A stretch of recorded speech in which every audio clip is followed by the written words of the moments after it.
Hello and welcome to Cable Plus Property, the #1 online educative platform on all issues related to land and landed properties. My name is Oiza. At Cable Plus Property, our aim is to ensure that all Nigerians and non-Nigerians have at the tip of their finger everything they need to know about land acquisition, land procurement, building construction, planning, documentation and registration of landed property. We provide you with everything that is needed for you to get your property registered and also to obtain your planning permits. You'd agree with me that a builder is one of the pillars in the built environment. And so in this video, I'll be speaking with a man that puts on two caps. He's not just a builder, he's also an estate surveyor. He's no other than Builder Dr. Aladeloba Adesina, the head of department, Building Technology, Yaba College of Technology. This is Cable Plus Property.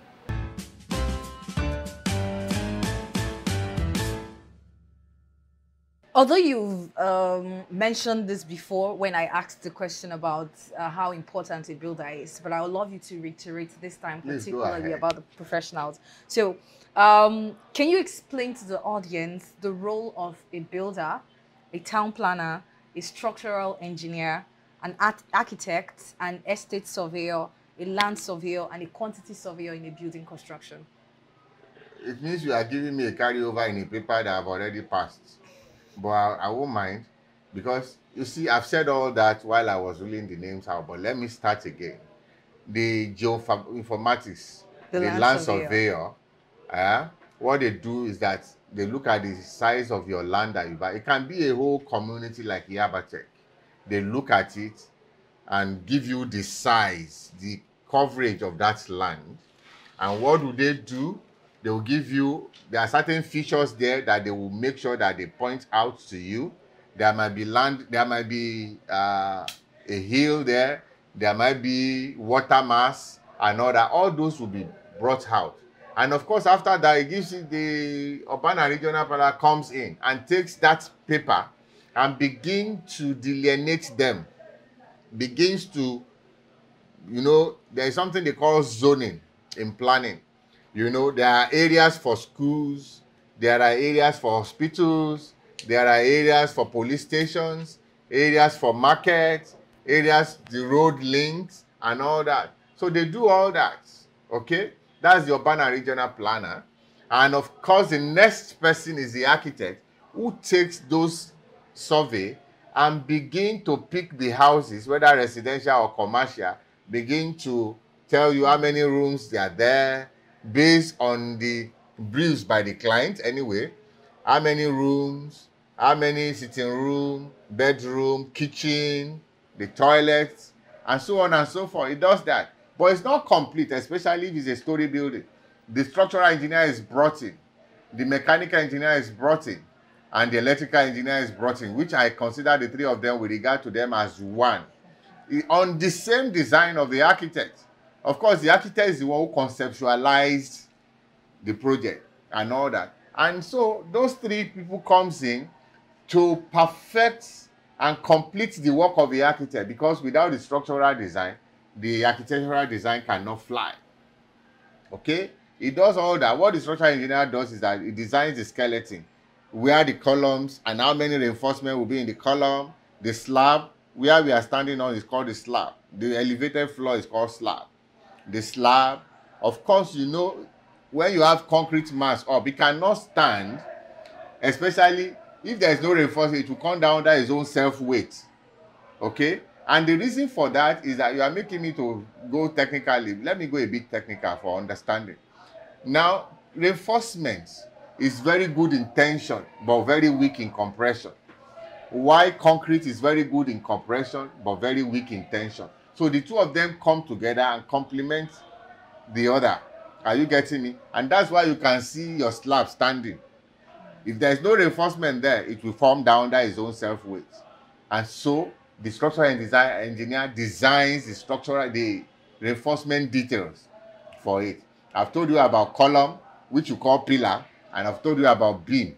Okay? That's the work of. So the mechanical engineer, what he does is that he designs the lift, the plumbing work, the elevator, and so on and so on. Of course, you should know by electrical engineer We are enjoying the work of the electrical engineer with his lighting, the clear light you are seeing in this place, the fans, the fridge, and so on and so on. Now, after that, who comes next? The quantity surveyor comes next. I've told you he's a construction cost accountant. It gives you an idea of how much your design will cost you ab initio. And when you know, have an idea that what you want to do will cost you so amount, it helps your planning. It helps you to be able to budget and begin to look at how am I going to raise the money. When you budget, part of it is for you to determine the source from which the money will come from. And after that, he finishes and produces what? The bill of quantities. He hands it over, and all of those drawings and the bill of quantities are handed over to the builder. The first thing they do is that they hand over on price bill to the builder, who now begins to put his prices there to determine how much he can do such items on it. So after that, the builder now moves to site. And I've told you all those documents produced are called contract papers. So they now sign. Of course, the bill of quantities, they use it to do tendering. Now I'm in the classroom now. They now sign and agree on the amount, the contract sum, and they move on. So the builder now moves to site.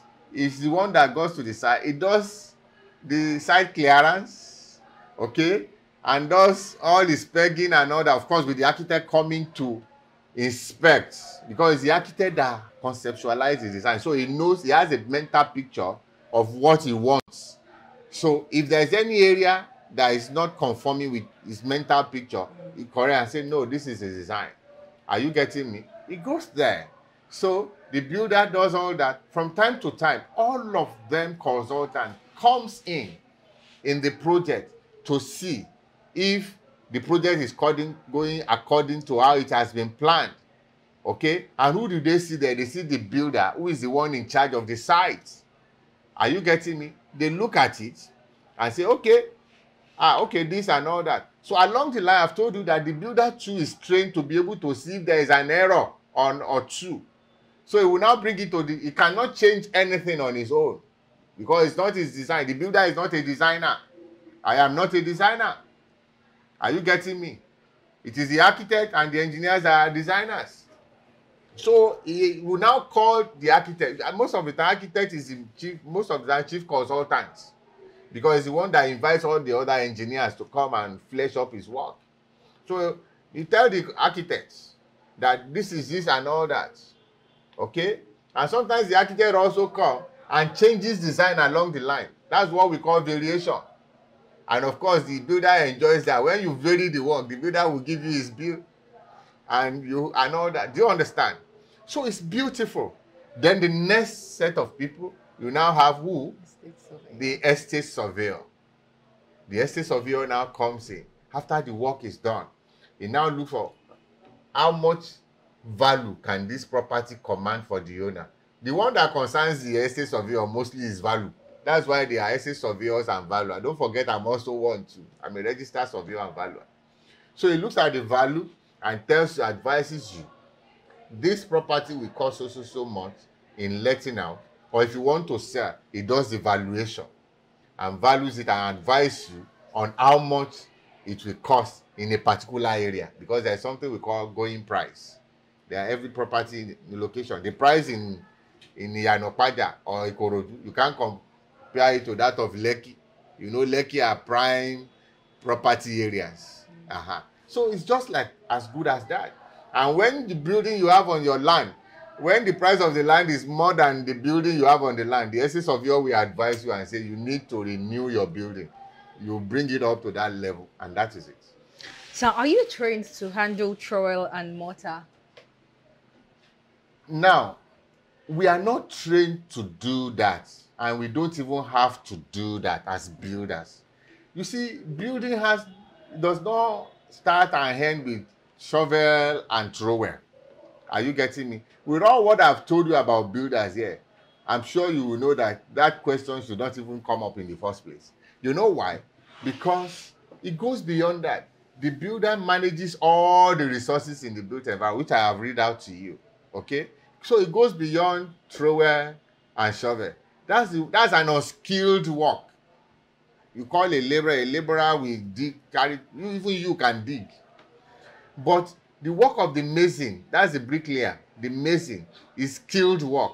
But you can't compare it to the level of the builder. The builder knows why you are mixing 1 bag of cement to 2 portions of sand and gravel. But the bricklayer does not know. Are you getting me? The builder can tell you this portion of will give you so strength of concrete and so on and so forth. Do you understand? Okay? So it's not all about, even though we can, of course we can, but it's not all about. The builder does not necessarily have to handle that. No. He doesn't even have to. He has no business handling it. Are you getting me? He has no business handling it at all. He's there to ensure, to manage all the 5 resources I have given, including man, that is the labor. Are you getting me? Do we have female builders? Of course we have. We have. Give example. I will give you an example. The first HOD of this department, builder Mrs. Adebola Olubumi Araba, is a fellow of the institute and former chairman, College of Fellows of Nigerian Institute of Building. He's a builder. Are you getting me? She's retired this year, January. She retired because in the university and polytechnic, academic staff retires at 65. So she retired. It's the very first. You can even see I have the pictures and all of that there. That's the very first HOD of this department. Okay? So, builder Mrs. Araba, I'm sure you can see. It's there. So, we have other builders. We have other female builders who are here. Are you getting me? Who are lecturers here? We have Dr. Iriwolede Ijaola. Ijaola is about your age. Okay? Dr. Miss. I have Mrs. Builder Mrs. Akerele Adebimpe. She's a builder. And they handle construction projects? Of course, yes. We have former General Secretary of Nigerian Institute of Building, Honorary General Secretary Builder Mrs. Jagun. We have a lot of builders. Former Director in Ministry of Works, Lagos State, Builder Mrs. Ogunaike Tobun. All of them, they are there. Builder Mrs. Laja. Are you getting me? Builder Mrs. Alaja, Builder Mrs. Bolaniwa, former Vice Chairman of Council of Registered Builders of Nigeria. We have Builder Mrs. Kolawole, a lecturer, former lecturer in Kwara State Polytechnic. We have a lot of them. Dr. Mrs. Akinola, former chairman of Ekiti State NIOB, Nigerian Institute of Building. We have NAB, former registrar. I can give you a whole lot of them. Are you getting me? We have builders who are female builders, and they are making waves. I've just told Mrs. Araba is the first female builder in Nigeria. She finished from ABU. She had a first class in building. And so I have a whole lot of them. And they are in Unilag there. We have all of them there. For any construction. Even bricklayers too. I have seen female bricklayers. Wow, interesting. Yeah, bricklayers, yes. Female bricklayers. Talking about bricklayers, how does a bricklayer come into construction? Look at the name, bricklayer. They go to train on as an apprentice. Are you getting me? And they come in to practice the work. It's a skill work. It's just like somebody going to learn how to be an iron bender, or to be a organizer, or to be a carpenter. So it's okay. It's just like you ladies, you go to learn fashion and all that. So it's a skill. And incidentally, Nigerian Institute of Building has a progression for them. Because we have association of, craftsmen. For instance, on October 30, I've been invited as a guest speaker at the National Association of Masons and Carpenters in Nigeria. It will be held in National Stadium. I'm the guest speaker at that program on 30th of this month. So they interact. There's a progression, craftsmanship progression for those who are in crafts. They can improve. Because any system that cannot allow everybody to aspire to the peak of his or her profession will die sooner than later. Are you getting me? So, and the government is trying, because there is a vocational program that goes on, and the government, we call it the Empower program, the federal government program for craftsmen and all that. And for information, I'm even a verifier with the City of Guild of London. I'm a verifier with them. So all this go on, but I can understand. It's simply because you don't know. For any building collapse, a builder will be mentioned because the builder is involved in the project. Now, as a past That's secretary, not true. okay, That's not true. For any building collapse, the one that will be mentioned are the one that are responsible for that collapse. Is somebody who had not performed according to what he's supposed to do. Are you getting me? Don't be too sure those are, you see, ironically, you said people call themselves, they call builders engineer. People are now beginning to call themselves builders. It's not everybody that call himself builder that is a builder. Even when you are a building graduate, you are not a builder until you are registered with the Council of Registered Builders of Nigeria. If your name is not on that register, you are not a builder. Even if you read building in University of Lagos or any University of Yaba College of Technology. I finished from Yaba Tech. I did ND, I did HND here. And I went further with my studies. So it's not that you went to university to rebuild that makes you a builder. No, that's not true. For you to be a builder, you must first of all register with the Nigerian Institute of Building. Then at different levels, okay, depending on the certificate you are carrying, you will apply. They will appraise your certificate and give you whatever level you are supposed to come in membership. Then you begin to write the exam, whether technician level, licentiate level, in that order, associate level, graduate level, or corporate level. It is when you are at the corporate level that you can now move to the Council of Registered Builders of Nigeria. And it is after you have passed there that they give you a number. For instance, I am number F357 in the whole of Nigeria as a builder. So they give you a number and they keep the register. And that is why it is very important that anybody that is dealing with anybody that calls himself builder go straight to the Council of Registered Builders of Nigeria to ask if the name of that person is on that register. And that is what will keep a check on that person. He knows that you have to be very careful and perform well and make sure that he delivers, or else any report there, they will set up a committee and discipline him. But unfortunately, Nigeria has no building code yet. Even countries like, I sit on ASU, African Regional Standard Organization. I am a convener under them. And I'm one of the 2 people that represent Nigeria on that program in Kenya. And you're surprised that places like Egypt has building code. Nigeria hasn't got one. It's not because we don't want one, but the problem is that because of this internal wrangling. And of course, and there is a building code that has been passed in the House of Assembly. It has undergone the second reading for as long as when Jonathan was in government. Okay? Second reading. And it has not been able to go through the third reading. And it is only after the third reading that it can be passed. And that the president can now assent. So we've been on it. And why? Because of the politicking. A lot of the politicians are benefiting from. What is the building code about? National Building Code only emphasizes all the professionals have mentioned their roles. What role, just like the Lagos State Physical Planning Law you just mentioned now, all the roles of the planner, builder, engineer, architect, and all that, and those who are in responsibility for this. So when there is a building collapse, it is that building code that they now refer to and be able to punish the person that needs to be punished. Buildings have collapsed in this country. How many people have been punished? You know of buildings, iconic building that collapsed and people died and all that. What happened? Look at the Massey Street building that collapsed and killed children. Incidentally, that was March 13. And incidentally, that's the day the builders have taken as the Builders' Day. Every March 13, we walk on the road and all that to mark that day and lay it at that Itafaji building site that collapsed. So, building code is very important, but they've not been able, they don't have the political will to pass it. I hope very soon they will pass it before Buhari leaves office. Speaking of building collapse, as the past secretary of the Nigerian Institute of Builders, what is the Institute of Building? Yes. Nigerian Institute of Building. Yes. What is the institute doing to stop the incessant occurrence of building collapse in Nigeria? This is part of it. You can see all the things I've been talking is all about enlightenment. Now, the Builders' Day, March 13, is a day that immediate past president, Brother Kunle Awobodu, initiated that and brought it in. And we started it about 2 years ago.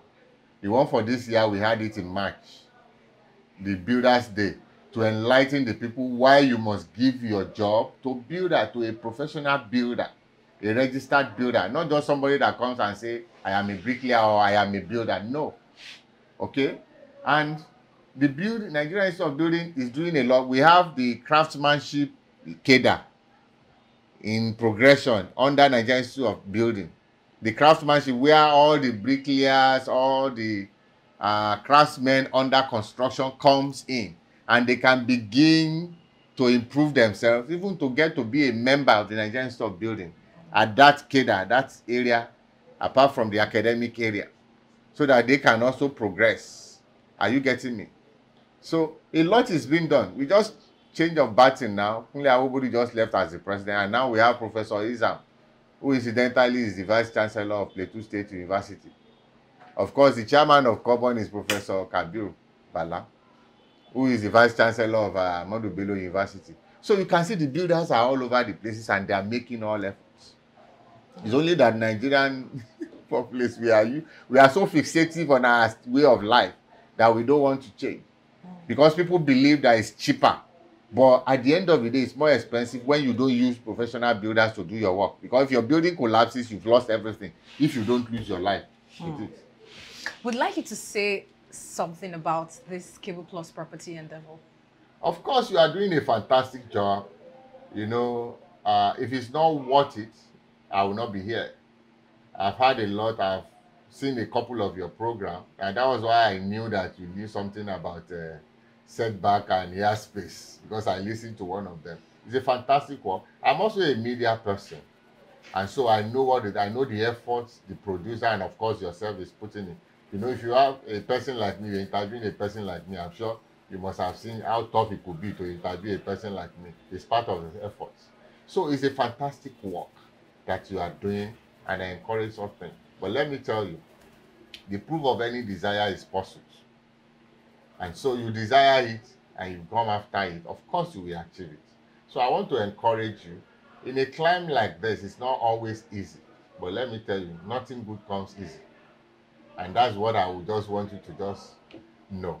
And at the end of it, if you persevere, you continue, you get there. Of course, with people around you, there's no way you won't get there. Thank you for watching this video. Don't forget to follow us on Instagram at Cable Plus Property. Also like our Facebook page at Cable Plus Property. Also like this video, share and subscribe to our YouTube channel at Cable Plus Property. Till we come your way again, my name is Oiza and this is Cable Plus Property.